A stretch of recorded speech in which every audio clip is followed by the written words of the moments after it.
up, my confidence builds and heals and off the floor family? It is your girl Mecca here, founder of Confidence Builds and Heals, and I'm so excited about this episode because today we are speaking about the topic of when you lose your spark for dance and creating and what to do about it. Let's get straight into the video. Oh baby, it happens. You have this love for dance and movement and just engaging into art and expressing yourself in many different ways, right? And you know this is something that allows you to tap deep within yourself. You know this is something that makes you feel really, really, really, really, really good, right? But lately, you find yourself in a space in life where you're just not motivated. You're not motivated. You don't want to dance. You don't want to create anything. Or when you do go to dance, you're not feeling it. You're not tapped in. You're not there. Things are not flowing. It's just like you're doing moves or you're going through the motions, but you're not in flow of it. It doesn't feel like it's water. It doesn't feel like it's coming. It's just pouring out of you. It feels like you are having to think about it, and you're taking your mind is actually on every single step, so then it drains you, you know what I mean? And you might have happy moments sometimes, just, oh, I did good with that, but I still didn't feel alive. And there's a reason for this, and I've had this experience in my own life, right, many a times throughout my journey where I fell in and out of love with dancing, art in general, in certain aspects of my life and things like that. And so I wanted to come and talk to you about that. If you see my cat, okay, I wanted to come and talk to you about that. First of all, let's just say this. Life in general, and especially our creative natures, we have a life, death, life, death, life, death cycle. You are no different from, nature, and no different from the tree. The tree has her phases and her seasons that she goes through. You will not always bear fruit, and you have to think about this and apply this also to your creativity when it comes to dance and movement. It will not always be the summertime. You will not always have that zesty feeling for your art, right? There will come times where you feel like you want to put it on ice. There will come times where you're on hibernation mode with it, and all you are doing is dancing in your mind and not in your body.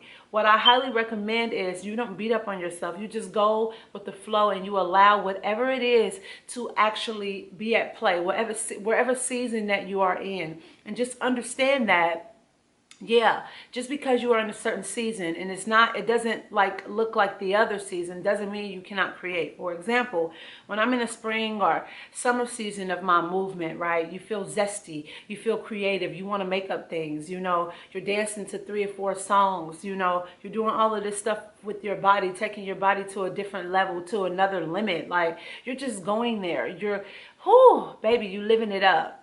Then you'll get in the fall season or a winter season phase of your creativity when it comes to movement and dance.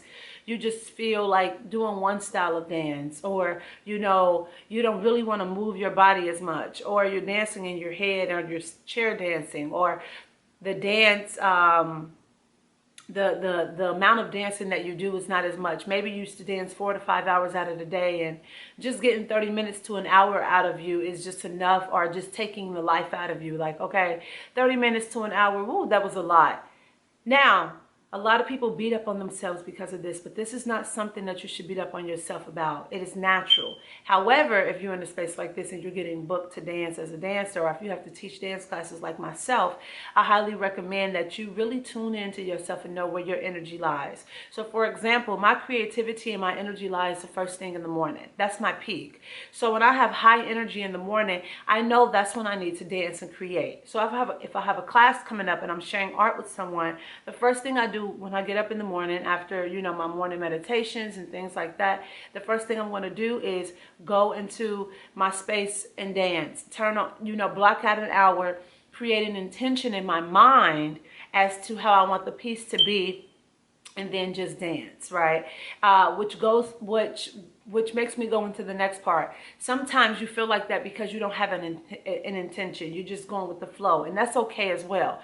But having an intention sometimes really helps. So for example, if I have an intention to, move like a snake, or blossom like a flower, or, open up my body and look like I'm expanding, or I'm warm like the sun, anything like that. And then I'll pick a song, and that intention just helped me put this art piece together, and that actually motivated me to actually dance. The last part is this: sometimes you fall out of alignment and out of love with your art and your dance, and you just don't want to do it because you are too focused on the journey of other people and their dance and their art. This is one of the biggest ones. Because sometimes you're watching what everybody else is doing, how their journey is unfolding, the jobs they're getting booked, the type of classes they're teaching, how they're dancing, how much they're posting about their dancing, what they're doing in their dance organization, all of that, right?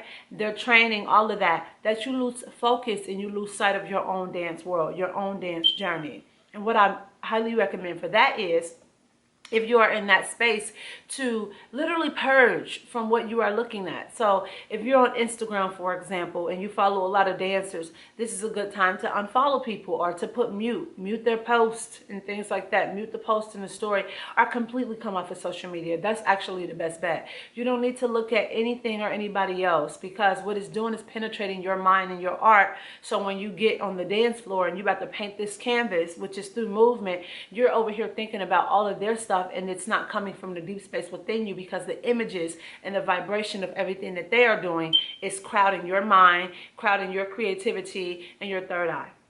So I hope this helps somebody, and I hope that if you love this, you share this with a dancer that you care about. Remember, if you have any questions, you can also just email me at confidencebuildsandheals@gmail.com, and we have a wide range of products and services that help you not only with just on the dance floor, but also off the dance floor with who you are as a human being, getting your shit together, right? Feeding your love back into yourself, learning how to love yourself, getting your desires, clear on your desires, understanding your why, and creating a vision for your life, because sometimes you cannot truly go forward with your art, and your art is not flowing because you are confused about the things that you want. So highly recommend that. Check everything out in the description box below. And thank you for tuning in. As always, continue to keep confiding with you, and we'll see you next week. Thank you. Love you.